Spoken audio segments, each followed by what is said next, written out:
There's a marvellous quote which is, if you can't make love, make money, which I think is one of the best lines written this century, if I may say so. Could you elaborate a bit on that? Well, it seems to me in a way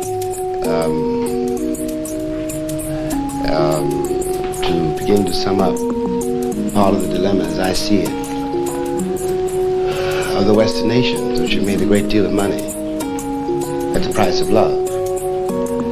I think, if I remember correctly, the phrase is exactly people who can't make love make money. I was thinking of Switzerland, for example.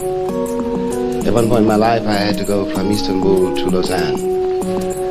And the Swiss, as we all know, are respectable, clean.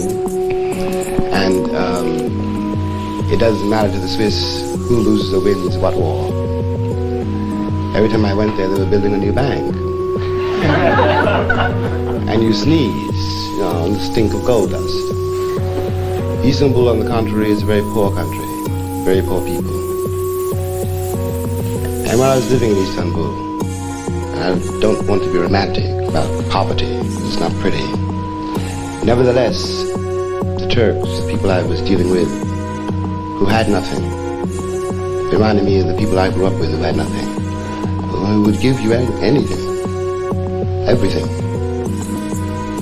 Really, sure of their back, money, bread.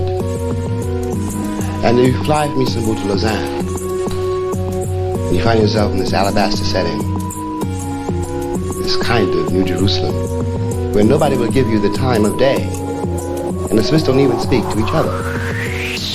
Do the Americans speak to each other? It depends on which newspaper you read. What is at issue here is a tremendous gap, and it's a real gap and very sinister, between the American dream and what America is really like. Why has that come about?